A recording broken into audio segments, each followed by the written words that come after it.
গল্পের শুরুতেই একটা আগন্তুককে বৃষ্টির রাতে মডার্ন স্টুডিও নামে একটা স্টুডিওতে শুটবুট পরে আসতে দেখা যায়। এমনকি সে সেখানে এসে একজনকে গুলি করে মেরেও ফেলে। সে আসলে কাকে মেরে ফেললো আর কেনই বা তাকে মেরে ফেললো তা সিনেমার সামনের দিকে গিয়েই জানতে পারবেন। তার পরপরই কাহিনীটা চলে আসে 2 মাস পেছনে। সেই মডার্ন স্টুডিওতে আয়া নামের একজন পরিচালক আসে। এই পরিচালককে মডার্ন স্টুডিওর মালিক মার্টিন নিজে থেকেই ডেকে আনে। সে আসলে মার্টিন তার ড্রিম প্রজেক্ট একটু শান্তা নিউজ কার্ড দেখিয়ে বলে, আপনি এই মুভির শুট শুরু করেন। শান্ত হবে তামিল ইন্ডাস্ট্রির সবচাইতে বিগেস্ট হরর মুভি। আর এই মুভির লিড কাস্ট হিসেবে থাকবে তামিল সুপারস্টার টিকে মহাদেবান। মহাদেবানের কথা আসা মাত্র রেগে যায় আয়া, কারণ এই টিকের জন্যই আয়ার ড্রিম প্রজেক্ট শান্তার অর্ধেক শুটিং বন্ধ হয়ে গিয়েছিল। এরপর মার্টিন তখন অনেক করে ওকে বোঝায়, এই স্টুডিওটা তো আমাদেরকে এগিয়ে নিয়ে যেতে হবে। শান্তার মতো সিনেমায় একমাত্র আমার স্টুডিওটা বদলে দিতে পারে। শুধু তাই নয়, পুরো তামিল ইন্ডাস্ট্রি বদলে দিবে। মার্টিনের মুখে এইসব কথা শোনার পরে রাজি হয়ে যায় আয়া। শুরু হয় শান্তা মুভির ফার্স্ট ডে শুটিং কার্যক্রম। সেট ডিজাইনটা ঠিকঠাকভাবে করতে থাকলে সেটে চলে আসে পরিচালক আয়া। সে এসেই বাবুকে জিজ্ঞেস করে, নায়িকা কোথায়? বাবু জানায় মেকআপ রুমে আছে। নায়কের কথা যখন জিজ্ঞেস করে তখন বাবু জানায় সে আসছে। আয়া মেকআপ রুমে নায়িকার কাছে আসে। নায়িকার নাম কুমারী। কুমারীকে নায়িকা হিসেবে আয়াই সুযোগ দিয়েছিল। কুমারী একজন বার্মিজে বিদ্রোহ চললে কুমারী ইন্ডিয়ায় চলে আসে। তারপর অনেক স্ট্রাগল করে আয়ার হাত ধরে প্রথম সিনেমায় অভিনয় করতে চলেছে। আয়াও তখন কুমারীকে জানায়, তোমার এই সিনেমার অভিনয় দিয়ে দেখাতে হবে যে তুমি আসলে সিনেমা ইন্ডাস্ট্রিতে রাজ করতে এসেছো। তোমাকে মহাদেবানকেও ছাড়িয়ে যেতে হবে। মহাদেবনের যে দেমাকটা মাটিতে নামিয়ে ফেলতে হবে। কুমারী জানে আমি আমার সর্বোচ্চ চেষ্টা করব। একটু পরে সেটে আসে সুপারস্টার টিকে মহাদেবান। সে আসামাত্রই হইচই শুরু হয়ে যায় সেটে। বোঝা যায় যে তার ডিমান্ড আসলে কত। মহাদেবান এসে আয়ার সাথে কোনো কথা না বলেই বাবুকে জিজ্ঞেস করে তার নায়িকাকে। বাবু জানায় কুমারী। আয়া তখন কোনো কথা বলে না মহাদেবানের সাথে। মহাদেবানের পর সবার সামনে জানায় শুটিং সেখান থেকে শুরু হবে যেখান থেকে শেষ হয়েছিল। আর সিনেমার ক্লাইম্যাক্সটিও বদলে ফেলতে হবে, কারণ সে চায় না তাকে সিনেমাটিতে মারা হোক। আগের স্ক্রিপ্টটিতে সিনেমার শেষে নায়ককে মেরে ফেলা হয়। এমনকি মহাদেবন সিনেমার নামও বদলি শান্তা রেখে কান্থা রাখে। প্রযোজকও তখন খুশি মনে মহাদেবনের হায়ে হামিলায়। অন্যদিকে চুপচাপ মেনে নেয় পরিচালক আয়াও। একটু পরে মেকআপ শিকআপ করে সেটে উপস্থিত হয় কুমারী। কুমারীকে এক ঝলক দেখেই শুটিং শুরু করে মহাদেবান। প্রথম সিনে শুটিং শেষে সবার বাহুবা পায় মহাদেবান তখন পরিচালককে কিছু জিজ্ঞাসা না করে বাবুকে জিজ্ঞেস করে যে শুট ঠিক ছিল কিনা। বাবু জানে হ্যাঁ ঠিকই ছিল। এরপর মহাদেবান কোন সিনের আগে শুট হবে এবং কিভাবে নিজেকে পর্দায় প্রেজেন্ট করবে তা নিজেই ডিরেকশন দিতে থাকে। অর্থাৎ পরিচালকের শোপিট বানিয়ে নিজেই সবকিছু করতে থাকে, যা পরিচালক চুপচাপ মেনে নিলেও ভেতরে ভেতরে জ্বলছিল। এরপর সিন চলে আসে কুমারের। কুমারী হলো আয়ার সাথের লোক, তাই আয়া থেকে পারমিশনটা নিয়ে শুট করে। অর্থাৎ আয়াকে লাইট ক্যামেরা অ্যাকশন বলতে বলে। আয়া এবার দুজনের কাছে এসে জানায়, এবার দেখব পরিচালক কি পারে। কুমারী প্রথম থেকে তার সিনটা দারুণভাবে প্রেজেন্ট করে, যেটা আবার মহাদেবন জেলেসের সাথে দেখে। স্বভাবতই একজন সুপারস্টার চাইবে না তার চেয়ে কেউ ভালো অভিনয় করুক। এর মধ্যে এক সিনের শুটে কুমারী চড় মারে মহাদেবানকে। বাবু তখন কুমারীকে বলে, এটা তো স্ক্রিপ্টে ছিল না। আয়া তখন বলে, আমি ইম্প্রোভাইজ করেছি। এটা শুনে মহাদেবন বলে, আরও একবার টেক নিতে। মানে নিজে থেকেই ওর ইগো দেখাতে শুরু করে। কুমারী যখন পরেরটাকে আস্তে করে চড় মারে তখন মহাদেব আবারও টেক নিতে বলে। এভাবে 4 বার টেক নেয়। তখন মহাদেব নিজে কুমারীর হাত নিয়ে নিজের গালে চড় মারতে থাকে। পর্দার সিনে এবার চলে আসে রিয়েলোয়েতে। আয়া কিছুটা স্তব্ধ হয়ে সিনটা কাজ করে। কাটের পর কুমারীও চুপ হয়ে যায়, বুঝতে পারে সে আসলে ঠিক কিছু করেনি। পরের সিনে কুমারীর দারুণ অভিনয় করলে মহাদেবন প্রশংসা করতে বাধ্য হয়। কুমারী এর মধ্যে এক সময় বাবুকে জিজ্ঞেস করে, কি এমন হয়েছিল দুজনের মাঝে যে মহাদেবন এবং আয়া একে অপরের সাথে কথা বলে না? দুজন দুজনকে কেন জানি একদমই মেনে নিতে পারে না। বাবুর জোতে তখন একটা ফ্ল্যাশব্যাক সিন দেখানো হয়। মহাদেবন ছিল শুধুমাত্র একজন মৃতশিল্পী, কিন্তু মহাদেবনকে দেখে আয়ার ভালো লেগে যায়। তাই তাকে কাজের সুযোগ দেওয়ার জন্য নিয়ে আসে মডার্ন স্টুডিওতে। আর প্রথম সিনেমাতেই বাজিমাত করে ফেলে মহাদেব। তারপর থেকে ধরাছোঁয়ার বাইরে বেরিয়ে যায়, এমনকি আয়াকেও শেয়ার পাত্তা দেয় না। এখান থেকেই শুরু হয় দুজনের মধ্যে দ্বন্দ্ব, যা ধীরে ধীরে বিশাল আকার ধারণ করে। ফ্ল্যাশব্যাক শেষে কুমারীকে রাতের স্টুডিওতে ডেকে মহাদেবন তার গাড়িতে করে ড্রপ করতে চায়, কিন্তু কুমারী শুরুতে না হলেও পরে রাজি হয়। মহাদেবন গাড়ির মধ্যে কুমারীকে জানায়, তুমি অনেক ভালো অভিনয় করো, সামনে তুমি অনেক এগিয়ে যাবে। আরো অনেক প্রশংসা করতে থাকে ওর সাথে। জানে আমি একটা সেমিনারের প্রধান অতিথি হিসেবে যাব, তুমিও চাইলে আমার সাথে যেতে পারো। কুমারীও এবার না করে না। পরদিনই সেই সেমিনারে চলে আসে মহাদেবান এবং কুমারী। কুমারী তখন খেয়াল করে দেখতে পায় মহাদেবানের ক্রেজ কতটা। মহাদেবান সেখানে খালি গলায় গান গায়। তো সবার সাথে সাথে কুমারীও ইমপ্রেসড হয়ে যায়। পরের দিন ছিল গানের শুট। সেখানে দুজনে কেমিস্ট্রি একদম জমে ওঠে, যা নিতে পারে না পরিচালক আয়া। তাই শুট শেষে পরিচালক আয়াকে বলে, কি শুরু করেছো তুমি? ভুলে যেও না তোমাকে উপরে উঠতে হবে। সেখানে আয়া আরো বিস্তারিত জানায় আসলে কি নিয়ে মহাদেবানের সাথে তার ঝামেলা হয়েছিল। সেটা তখন আবার আরেকটা ফ্ল্যাশব্যাক সিন দেখানো হয়। একদিন মহাদেবনকে একটা সিনের স্ক্রিপ্ট দিলে মহাদেবন জানায়, আমার স্ক্রিপ্ট লাগবে না, সিনেই বুঝে নিয়েছি আমি এটা পারবো। কিন্তু আয়া বলে, বেশি দাদাগিরি দেখাতে যেও না, আমি যা বলছি তুমি সেটাই করো। মহাদেবন স্ক্রিপ্টের বাইরে গিয়ে কাছে নিজের মাথাটা আঘাত করে। এভাবে সে সেই দিনের শুটটা বন্ধ করে দেয়। মহাদেবন এমনকি অভিনয় করতে চায় না। তারপর কুমারী যখন ওকে অনেক করে বোঝায় তখন মহাদেবন সরি বলে। তারপর আবারও শুটিং শুরু হয়, কিন্তু ওদের মাঝে গন্ডগোল যেন ভালোই হচ্ছিল না। মহাদেবন তখন প্রযোজককে জানায় মুভির ক্লাইম্যাক্সটা বদলাতে হবে, কিন্তু আয়া কোনো রকম কোনো ক্লাইম্যাক্সে বদল আনতে চায় না। এই নিয়ে দুজনের মাঝে শুটিং সেটে হট্টগোল সৃষ্টি হয়। মহাদেবন শুটিং সেট ভেঙে ফেলে। এতে পুলিশ এসে ধরে নিয়ে যায় মহাদেবনকে। থানা থেকে মহাদেবনকে আবার আয়া ছাড়িয়ে নিয়ে আসে, কিন্তু দুজনের সম্পর্ক ততদিনও আরো খারাপ পর্যায়ে চলে গিয়েছিল। এজন্য সিনেমার শুটটা ওখানে বন্ধ হয়ে যায়। এই সবকিছু আয়া কুমারীকে জানালেও তবু কুমারী পিছপা হয় না। মহাদেবনের সাথে সে অভিনয় করতেই যায়। এমন কারোর সাথে ঘোরাঘুরি চালিয়ে যাচ্ছিল কুমারী। মহাদেবন তার স্ত্রী দেবীকে ছেলে সবসময় কুমারীকে নিয়ে ঘুরতে শুরু করে। ঘুরে বেড়ানোর ছবি ছবিগুলো আবার আয়ার কাছেও আসে, যেগুলো দেখে আয়া অনেক বিরক্ত বোধ করে।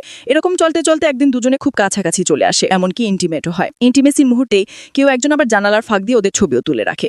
এই ছবিগুলো কে তুলেছে সেটা জানা যায় না, কিন্তু তারপরেও একটু হলেও আন্দাজ করা যায় যে হয়তোবা এগুলো আয়াই করেছে। পরদিন রাতেই পার্টি রাখে মহাদেবানের শ্বশুর। আসলে এটা করেছিল তার শ্বশুরের জন্মদিন উপলক্ষে। ওর শ্বশুর শিবালিঙ্গামও একজন বড় রকমের বিজনেসম্যান। মহাদেবান পার্টিতে সবার সামনে শ্বশুরের অনেক প্রশংসা করে আর একটা দামি ঘুড়ি গিফট করে, কিন্তু একটু পরে ওর শ্বশুর মহাদেবানের সাথে একা কথা বলার জন্য চোখে ডেকে নিয়ে চলে আসে। তারপর সেখানে মহাদেবানকে দেখায় কুমারীর সাথে তার ঘোরাঘুরির ছবি। এগুলোর মধ্যে অবশ্য অন্তরঙ্গের সেই ছবিগুলো নেই। মহাদেবন ছবিগুলো দেখে জানায় এগুলো তো শুটিং সেটের ছবি। আমি আর কুমারী ভালো বন্ধু, এর চেয়ে বেশি কিছুই নয়। শ্বশুর তখন ওকে জানিয়ে দেয়, তুমি কুমারীর থেকে দূরে থাকো, তোমার ফোকাস শুধু এবং শুধুমাত্র দেবীর দিকেই থাকবে। ওর শ্বশুর যে কুমারীর সাথে সম্পর্কের কথা জেনে গেছে, এটা আবার সেদিনই মহাদেবন কুমারীকে জানায়। এজন্য ওদের দুজনের কিছুদিন একটু দূরে দূরেই থাকতে হবে। অন্যদিকে মহাদেবন এরপর থেকেও তার ফ্যামিলিকে সময় দিতে শুরু করে। ৪৫তম শুটের দিনই কুমারী খুশি মনে অপেক্ষা করতে থাকে মহাদেবনের আসার। মহাদেবন শুটিং সেটে আসলে কুমারী মহাদেবনের হাত দিয়ে তার পেট স্পর্শ করে, আসলে বোঝায় যে সে আসলে প্রেগনেন্ট। কুমারী অনেক খুশি হলেও মহাদেবন খুশি হয়েও আবার বিষণ্ণ হয়ে যায়। পুরোটা সময় জুড়ে সেই ব্যাপারটাই ভাবতে থাকে। শুটিং শেষে কুমারীকে মহাদেবন বোঝাতে থাকে, এটা কিন্তু তোমার ক্যারিয়ারের পিক টাইম। এখন যদি এই ঘটনাটা বাহিরে চলে আসে তাহলে তোমার ক্যারিয়ারে অনেক ইফেক্ট করবে। তখন কুমারী খুশি মনে বলে, আমি ক্যারিয়ার দিয়ে কি করব, আমি তোমাকে আর বাচ্চাকে পেয়েই খুশি।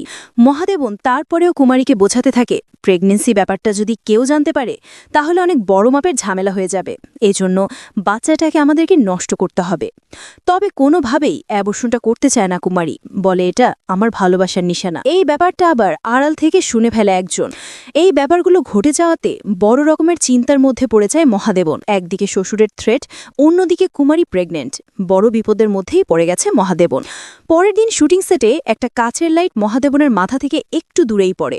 অল্পের জন্য সে জানে বেঁচে যায়, যেটা নিয়ে আয়া আবার টিটকিরি করে মহাদেবনকে, বলে একটুর জন্য তো বেঁচে গেলে, মারা গেলে তো পুরো দেমাগ শেষ হয়ে যেত। আয়ার এই কথাতে অনেকটাই রেগে যায় মহাদেবন, তাই প্রযোজক মার্টিনের কাছে এসে বলে, আমি আর অভিনয় করতে পারবো না। মার্টিন তাকে বোঝায়, পুরো প্রেস মিডিয়া জেনে গিয়েছে যে শান্তা মুভির শ্যুট আবারও কান্তা নামে শুরু হয়েছে, তাই কিছুই করা যাবে না আর এখন। এগুলো শুনেও আবারও মেনে যায় মহাদেবন। পরের দিন শুটিংয়ে কুমারীর এমন একটা সিন ছিল যেখানে কুমারীর শরীরে আত্মা ঢুকেছে আর সে প্রেমিক মহাদেবনকে ছুরি নিয়ে আঘাত করার চেষ্টা করছে। এই দিনের শুটে কুমারী তার প্রেগনেন্সির ব্যাপার নিয়ে আক্রোশ দেখালে এতে মহাদেবন খানিকটা ভয় পেয়ে যায়। পরের একটা সিন ছিল মহাদেবনের গলায় রশি দিয়ে ফাঁস দিয়ে তাকে মেরে ফেলার চেষ্টা, যেটা কিনা আয়া কুমারীকে ডিরেক্টরের শেয়ারে বসে মহাদেবের করতে চায় এবং ইচ্ছে করে শক্ত করে মহাদেবনের গলায় রশিতে ধরে। এতে মহাদেবন সত্যি সত্যি কষ্ট পেতে শুরু করে। কুমারী অনেক পরে গিয়ে কাট বলে, এতে মহাদেবনের মাঝে একটা সন্দেহ ঢুকে যায়। পরের দিন চলে আসে লাস্ট ডে শুটে, মানে ক্লাইম্যাক্স শুট। লাস্ট ডে ক্লাইম্যাক্সের শুটের আগেই মন খারাপ হয়ে যায় মহাদেবনের, কারণ পরিচালক ক্লাইম্যাক্সে কোনো পরিবর্তনই করছে না। আবার ক্লাইম্যাক্স সিনের শুট দেখতে এসেছে মহাদেবন। তখন আয়া নায়িকার সাথে লাগে ক্লাইম্যাক্সের শুটটা নিয়ে, তারপর নিজে নিজেই ক্লাইম্যাক্সের ডিরেকশনটা দিতে থাকে। ক্লাইম্যাক্সটা ছিল এমন, নায়িকার ওপরে আত্মা ভর করবে, নায়িকা তার নায়ককে মারতে আসবে, তখন নায়কের ভাই নায়িকাকে গুলি করতে গিয়ে নায়ককেই গুলি করবে, কিন্তু মহাদেবন ছায়া গুলি খেয়ে যেন নায়িকাই মরে। শুটেও সেটাই হয়, কিন্তু কুমারী যখন ওকে জড়িয়ে ধরে তখন একটু আনইজি ফিল করে। তারপরই মহাদেবন তার বউকে ঘরে পাঠায়। তারপর আবার রিটেক নিতে গেলে দেখে পিস্তলটা আর সেটে নেই, তাই প্রডিউসারের রুমের ড্রয়ার থেকে অন্য একটা পিস্তল নিয়ে আসে মহাদেবন। তারপর আবারও শ্যুটটা শুরু হলে এবার ক্লাইম্যাক্সটা ডিরেক্টরের অনুযায়ী হয়, এমনকি পিস্তলও কিনা আসল। একটুর জন্য বেঁচে যায় মহাদেবন, কিন্তু এরপরে সে পরিচালকের উপর অনেক রাগ দেখাতে শুরু করে। সবার সামনে বলে পরিচালক তাকে মেরে ফেলার চেষ্টা করছে। পরিচালকও তখন রেগে গিয়ে বলে, কি সব ভুলভাল বলছো, একবার তো জেলে পাঠিয়েছিলেন আর এবার কি আমাকে মেরেই ফেলতে চাইছেন? যান, আপনার সিনেমার ক্লাইম্যাক্স শুট আর আমি করবই না। পরিচালক তখন বলে, তোমাকে আমার লাগবেই না, আমি নায়ক ছাড়াই ক্লাইম্যাক্স শুট করব। এটা বলে কুমারীকে প্রস্তুতি নিতে বললে কুমারী জানায় যেখানে নায়ক থাকবে না সেখানে আমিও থাকব না। এটা বলেই মহাদেবের কাছে চলে আসে কুমারী। সেখানে চলে দুজনের মধ্যকার বেশ কিছু কথা। কুমারী জানায়, তুমি আমার বাচ্চার বাবা, আমি তোমাকে অপমানিত হতে দিতে পারি না, আর আমার বাচ্চাকে কবে সবার সামনে পরিচয় করিয়ে দিবে তুমি বলো। কুমারী থেকে এসব কিছু শুনে মহাদেবন জানায় আগামীকালকেই। এটা শুনে অনেক খুশি হয়ে যায় কুমারী। মহাদেবনের কুমারীর রুম থেকে বের হলে পরিচালক আয়াকে রাগান্বিত অবস্থায় আসতে দেখা যায় কুমারীর রুমের দিকে। সেদিন রাতেই সিনেমার ইন্ট্রো সিনের দেখা মিলে, অর্থাৎ বৃষ্টির রাতে এক আগন্তুক এসে আর কাউকে নয় কুমারীকেই গুলি করে মেরে ফেলে। কুমারীও যেন হাসি মুখে নিজের মৃত্যুটা মেনে নেয়। রাতেই নায়িকা মার্ডার ইনভেস্টিগেটর হিসেবে স্পেশাল অফিসার ফনিক্সকে নিয়োগ দেওয়া হয়। ফনিক্স অ্যাপয়েন্ট পাওয়া মাত্রই দেখতে দেখতে থাকে কান্তা মুভির শুটিং ফুটেজ দেখতে গিয়ে দেখে ক্লাইম্যাক্স এখনো ফুল শুটই হয়নি। তাই জানতে চায় ঘটনাটা কি। ফনিক্সের সহকারী জানায় ক্লাইম্যাক্স শুট শেষ না হতেই হিরোকে কেউ মারতে চেয়েছিল, তাই ক্লাইম্যাক্সটা সম্পূর্ণই হয়নি। এরপরই ফনিক্স মার্ডার ডিটেলসটা জানতে চায়। তখন সহকারী জানায় নায়িকা কুমারী মার্ডার হয়েছে মডার্ন স্টুডিওর একটা রুমে।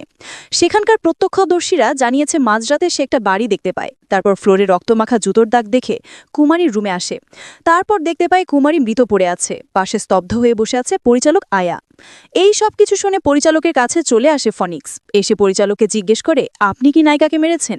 পরিচালক জানেন না। সহকারী তখন পুরো ঘরটা চেক করে মার্ডার ওয়েপেন না পিস্তলটা আর খুঁজে পায় না। তখন ফনিক্স পরিচালককে জিজ্ঞেস করে, মার্ডার করার পরে পিস্তলটা কোথায় রেখেছেন বলেন। পরিচালক বলে, আমি যখন মার্ডারটা করিনি তখন আমি কিভাবে জানব? ফনিক্স সহকারীকে জিজ্ঞেস করে, নায়ক কোথায়? সহকারী জানায় সে তো বাড়িতে।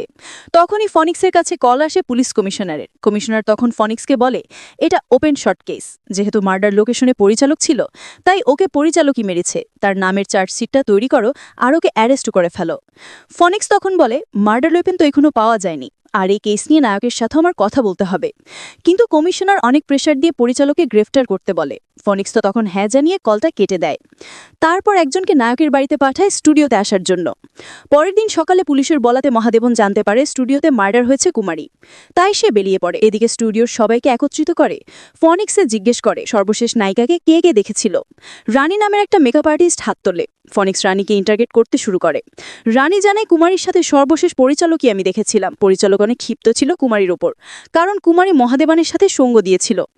ইন্টারগেট করার সময় ফনিক্স লক্ষ্য করে রানীর হাতে স্বর্ণের ব্রেসলেট। সাধারণত একজন মেকআপ আর্টিস্টের হাতে স্বর্ণের ব্রেসলেট কোনোভাবেই থাকতে পারে না। তখন ফনিক্স যখন রানীকে জিজ্ঞেস করে তখন সে জানে এটা আমাকে মার্টিন দিয়েছে। তখন ফনিক্স বুঝতে পারে মার্টিনের সাথে কিছু একটা চক্কর তো আছেই রানীর। ইন্টারগেশনে রানী আরও জানায় কুমারীটাকে সেদিনই জানিয়েছিল আগামীকালকে সে আর মহাদেব বিয়ে করতে চলেছে। এই ব্যাপারটা নিয়ে সে অনেকটা খুশিও ছিল। রানীর থেকে এসব কিছু শোনার পরে অন্য সবাইকে ইন্টারগেট করতে শুরু করে ফনিক্স, যেখানে উঠে আসে প্রযোজক মার্টিনেরও কথা। প্রযোজক আসলে শুটিং সেটের সবকিছু দেখাশোনা করে। শুটিং সেটে থাকা সবকিছুই অ্যারেঞ্জ করে দেয় প্রযোজক। ফনিক্স তাই মার্টিনের কাছে এসে বলে, আপনার কাছে থাকা প্রো পিস্তলটা দেখতে চাই। মার্টিন তার টেবিলের ড্রয়ার খুলে পিস্তলটা নিতে গিয়ে দেখে পিস্তল সেখানে নেই। ফনিক্স এই মার্টিনের উপর চড়াও হয়। মার্টিন তখন কল লাগাতে যায় পুলিশ কমিশনারকে। তখন টেলিফোনের তার দিয়ে মার্টিনকে বেঁধে মারা শুরু করে। এর মধ্যে স্টুডিওতে চলে আসে মহাদেবন। সে কুমারীর মৃতর দেহ দেখে কষ্টই পায়। কুমারীর মৃতদেহ দেখে এক পর্যায়ে কান্নাই শুরু করে দেয় সে। সত্যি সে ভালোবাসত ওকে। এরপরই মহাদেবনের চোখ যায় পরিচালকের ওপর। পরিচালকের কাছে এসে বলে, আমাকে না হয় আপনি অযোধ্যা জেলে পাঠিয়েছিলেন, কিন্তু কুমারী আমার সঙ্গ দিয়েছিল বলে তাকেই মেরে ফেলবেন? আয়া তখন বলে, কুমারী তোমাকে বিশ্বাস করত আর তুমি কিনা তাকে মেরে ফেললে। এভাবেই দুজন দুজনকে দোষারোপ করতে থাকে। এক পর্যায়ে ওরা দুজনের মারামারিতেও জড়িয়ে পড়ে, যা দেখে ফনিক্স হাততালি দিয়ে জানায় অভিনয় কিন্তু ভালো ছিল। আসলে ফনিক্স মনে করছিল যে পরিচালকই মেরেছে, কারণ এখানে এসে সে যে ব্যাপারগুলো দেখতে পেরেছে সেখানে সন্দেহ তো ওর দিকেই যায়। তার পরপরই ফনিক্স পরিচালককে রুমে নিয়ে দিয়ে ওর দোষটা স্বীকার করে নিতে বলে। তবে সে জানায় যে আমি কোনোভাবেই খুনটা করিনি। ফনিক্স এরপরে এডি বাবুকে জিজ্ঞেস করে ক্লাইম্যাক্সের সময় পিস্তলটা কে নিয়ে এসেছিল। বাবু তখন জানায় নায়ক মহাদেবন। ফনিক্স এবার জিজ্ঞাসাবাদ করে যে গুলিটা চালিয়েছিল তাকেও। তখন সে জানায়, আমাকে যে পিস্তল দেওয়া ছিল সেটা আমি জানি না, আমাকে যা বলা হয়েছিল আমি শুধু সেটাই করেছি। ফনিক্স এবার ক্লাইম্যাক্সের জন্য করা শুটটা বারবার দেখতে থাকে। দেখার পরে বুঝতে পারে মহাদেবন এবং কুমারীর মাঝে কোনো একটা সম্পর্ক ছিল। তাই এই ইন্টারোগেশনে এবার মহাদেবনকে ডেকে আনে। মহাদেবন এবার শুরুতে কুমারীর সাথে সম্পর্কটা অস্বীকার করে। তবে ফনিক্সও তো কম নয়, সে বলে যে তাহলে কুমারীকে কেন বিয়ে করতে চেয়েছিলেন আপনি? মহাদেবন এবং কুমারীর সাথে প্রেমের সম্পর্কটা স্বীকার করে ফেলে। কুমারীর সাথে প্রেমের পুরো ইতিহাসটাও তুলে ধরে। ফনিক্স এবার সবার মাঝ থেকে সিলভম নামের একজনকে দেখিয়ে দিয়ে বলে, এইটাকে? মহাদেবন তখন বলে, আমার ওয়াইফ ডেভিড ড্রাইভার। ফনিক্স তখন জিজ্ঞেস করে, আপনার ওয়াইফের ড্রাইভার ভালো কথা, কিন্তু আপনার সাথে কেন? তখন মহাদেবন বলে, আমার শ্বশুর জানতে পেরে গিয়েছিল যে কুমারীর সাথে তো আমার কিছু একটা চলছে, এর জন্য দেখাশোনার জন্য ওকে রাখিয়েছিল। আমি এটা নিয়ে যখন কথা বলেছিলাম আমার শ্বশুরের সাথে, তারপরেও তিনি শোনেননি। বলেননি। এসব বলার পর মহাদেবন জানায় আমার আর কুমারীর আগামীকালকে বিয়ে করার কথা ছিল। ফনিক্স তখন জিজ্ঞেস করে আপনার ওয়াইফ কি এই সম্পর্কের ব্যাপারে কিছু জানতো? মহাদেবন বলে যে না, আমার ওয়াইফ জানতো না। ফনিক্স তখন অন্য রুম থেকে দেবীকে হাজির করে। এতক্ষণে মহাদেবনের সবকিছুই শুনে নিয়েছিল দেবী। আসলে এটা ফনিক্স প্ল্যান করেই করেছিল। ফনিক্স এরপর দেবীকে জিজ্ঞেস করে মার্ডারের দিন আপনার গাড়ি কেন স্টুডিওতে ছিল? নিশ্চয়ই আপনাদের মনে আছে এক প্রত্যক্ষদর্শী মার্ডারের দিন একটা গাড়ি দেখেছিল। আসলে এই গাড়িটাই ছিল দেবীর, আর সেই গাড়িটার ব্যাপারেই এবার আবার প্রশ্ন করছে দেবীকে। তখন দেবী বলে যে আমি আসিনি তো। একটু পরেই দেখা যায় দেবীর বাবা চলে আসে ফনিক্সের কাছে। সে বড় মাপের ব্যবসায়ীর পাশাপাশি মিনিস্টারও। এসে সে ফনিক্সের সাথে অনেক পাওয়ার দেখাতে শুরু করে। বারবারই সে বলতে থাকে যে পরিচালকই খুনি,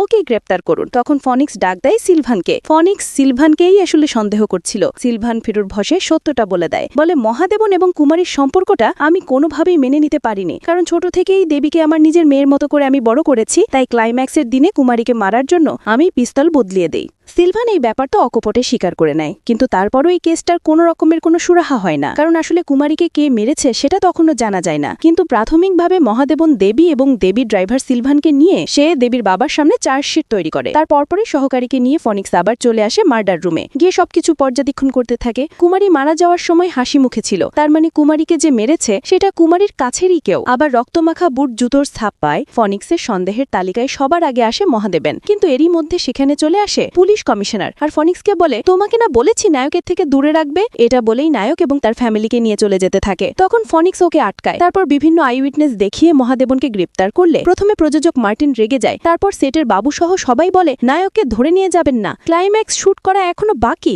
ক্লাইম্যাক্স শুটটা অন্তত পক্ষে করতে দিন, না হলে কেউই জানতে পারবেন না যে মৃত কুমারী কেমন অভিনেতা ছিল।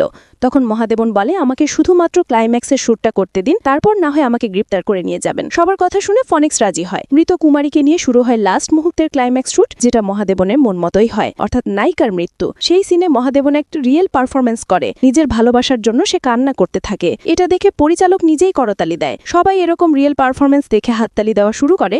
মহাদেবন সিনটা শেষ করে চলে আসে ফনিক্সের কাছে আর বলে হ্যান্ডকাফ লাগান, কিন্তু ফনিক্সও মহাদেবনের অভিনয়ের প্রশংসা করতে থাকে, তাই তাকে একটু রেস্ট নিতে বলে। মহাদেবন রুমে গেলে কমিশনার ফনিক্সের হাতে চেয়ারের সাথে হ্যান্ডকাফ পরিয়ে দেয়, সাথে জানায় তোমাকে এই কেস থেকে অব্যাহতি দেওয়া হলো। তখন ফনিক্স জানায় আপনারা ওর অভিনয়ের মায়ে পড়ে গেছেন, তবে আমার যতদূর মনে হয় আসল খুনি কিন্তু মহাদেবনই। সময় হলে আপনারা এটা ঠিকই বুঝবেন। অন্যদিকে মহাদেবন রুমে বসে থাকলে সেখানে আয়া এসে বলে আজকে যেটা করলে সেটা আসলে অভিনয় ছিল না, এটা ছিল সত্যি। আমি এখন বুঝতে পারছি যে তুমি সত্যিই ভালোবাসতে কুমারীকে। তারপর জানায় কুমারী আসলে বিদ্রোহ করার সময় বার্মাতেই মারা যাওয়ার কথা ছিল। বার্মা থেকে পালিয়ে এসে খুব স্ট্রাগল করে অভিনয়ের নাম লেখালো, আর কোন এক ঘাতক কিনা কুমারীকেই মেরে ফেললো। কুমারী নিজেই দেখতে পেল না তার প্রথম সিনেমা। এসব কিছু শুনে একদম চুপচাপ হয়ে যায় মহাদেবন। তারপর জানায় আমি আসলে কুমারীকে মেরেছি। দেখা যায় সেই মার্ডার সিনটা। বৃষ্টির দিনে স্যুট বুট করে কুমারের রুমে আসে মহাদেবন। কুমারী হঠাৎ করে মহাদেবনকে দেখে খুশি হয়ে যায়, কিন্তু মহাদেবন কোনো কথা না বলে গুলি করে মেরে ফেলে কুমারীকে। কুমারী হাসি মুখেই তার মৃত্যুটা মেনে নেয়, প্রেমিকের হাতে মৃত্যু বলে কথা। ফ্ল্যাশব্যাক সিনটা শেষ হলে মহাদেবন আইরিকে বলে আপনার জন্যই আমি কুমারীকে মারতে বাধ্য হয়েছি। তখন আরও একটা ফ্ল্যাশব্যাক সিন শুরু হয়। মহাদেবন কুমারীকে মেরে কুমারীর মৃত্যুর দায় পরিচালকের দিকে নিয়ে যাওয়ার জন্য পরিচালকের জুতোই রক্ত মাখিয়ে ফ্লোরে ছাপ ফেলে। এটাও অকপটে স্বীকার করে নেয় মহাদেবন। এরপর আরও একটা ফ্ল্যাশব্যাক শুরু হয়। একদিন মহাদেবন কুমারীর রুমে আসলে হঠাৎ করে চোখ পড়ে তার আর কুমারীর অন্তরঙ্গ মুহূর্তের ছবিগুলোতে। ছবিগুলো দেখে মহাদেবন সন্দেহ করে কুমারী আর পরিচালক আইরিকে। সেই ভেবেছিল কুমারী আর পরিচালক মিলে ওকে ফাঁসানোর চেষ্টা করছে। তাই কুমারীর রুমে একটা টেক রেকর্ডার পেয়ে সেটা অন করলে জানতে পারে কুমারী আর পরিচালক আইরিয়া মিলে তাকে নিয়ে হাসিরটা করছে। এতে মহাদেবন মনে করেছিল কুমারী আসলে পরিচালকের সাথে হাত মিলিয়ে ওকে ফাঁসানোর চেষ্টা করছে, আর তার সাথে প্রেমের অভিনয় করছিল যাতে সবার সামনে ওকে নিচু করা যায় আর তার ক্যারিয়ারটাও যাতে শেষ করা যায়। এসব কিছু মহাদেব আইরিকে জানিয়ে বলে আপনার জন্যই আমি কুমারীকে মেরে ফেলেছি। কুমারী প্রেগনেন্ট ছিল, আমি তাকে বিয়েও করতে চেয়েছিলাম, কিন্তু কোথা থেকে কি হয়ে গেল। আইরিয়া তখন বলে তুমি আসলে পুরো রেকর্ডটা শোনোইনি, তাহলে এত বড় ভুল তুমি করতে পারতে না। কুমারী তোমাকে সত্যি সত্যি ভালোবাসতো। কুমারী আমাকে বলেছিল তুমি অনেক ভালো, তোমার সাথে যেন আমি সবকিছু ঠিকঠাক করে নেই, কিন্তু সেই সময়টাই আসলে আমি পেলাম না। এতে অবশ্যই আমারও দোষ আছে, আমার জন্য আজকে কুমারী মৃত। এটা বলে আফসোস করতে শুরু করে আইরিয়া। মহাদেবনও অনুতপ্ত হয়। এরপর আইরিয়া কুমারীর মৃত্যুর দায়টা নিজে স্বীকার করে নিজেই মারা যায়। গুলির শব্দটা পেয়ে সেখানে ছুটে আসে মহাদেবন আর দেখতে পায় আইরি মৃত অবস্থায় পড়ে আছে। সেটা দেখে সে খুব আফসোস করে। অন্যদিকে ফনিক্স চেয়ার ভেঙে হ্যান্ডকাফ পরিহিত অবস্থায় মহাদেবনের সামনে এসে বলে কুমারীকে যে আপনিই মেরেছেন এটা সত্য, এটার জন্য আপনি একদিন প্রস্তাবেন। আপনার নিজের মৃত্যুর সময় কুমারীর কথাই আপনার মনে পড়বে। আপনি আসলে প্রেমিক নন, আপনি আসলে খুনি। মহাদেবন সেখানে কোনো কথা না বলে ওই ট্রেক রেকর্ডারটা নিয়ে চলে আসে বাড়িতে। আর পুরো রেকর্ডিংটা সে শুনতে থাকে। তখন সে জানতে পারে কুমারী আসলেই তাদের ভালোবাসার কথা বলছিল আইরিকে। এই ব্যাপারটাতে আইরিয়া বালিকটা খুশি হয়েছিল, আর এই ব্যাপারটা নিয়ে ওরা দুজনেই হাসাহাসি করছিল। এইসব শুনে মহাদেব নিজেকে এবার সবচেয়ে বড় অপরাধী মানুষ মনে করে। তাই তো কুমারীর কথা মনে করে গিল্টি ফিল করতে শুরু করে। কাচের দেয়ালে মাথায় আঘাত করে নিজেই রক্তাক্ত হয়। পোস্ট ক্রেডিট সিনে দেখা যায় মহাদেবন কাঁথা মুভিটা দেখতে এসেছে হলে। সিনেমাটি হয় ব্লকবাস্টার। সবাই মৃত কুমারী অভিনয় নিয়ে জয় জয়কার করতে থাকে। এসব কিছু দেখে মহাদেব এক বুক আফসোস নিয়ে সিনেমা হল থেকে প্রত্যাখ্যান করে, আর এর মাধ্যমে শেষ হয়ে যায় সিনেমাটি। তো বন্ধুরা, কেমন লাগলো আজকের এই এক্সপ্লেইনটি জানাতে কমেন্ট করো। আর যদি এখনো চ্যানেলটি সাবস্ক্রাইব না করে থাকো তাড়াতাড়ি সাবস্ক্রাইব করে নাও। দেখা হচ্ছে নতুন কোনো ভিডিওতে। ততদিনে পর্যন্ত ভালো থাকুন। টাটা।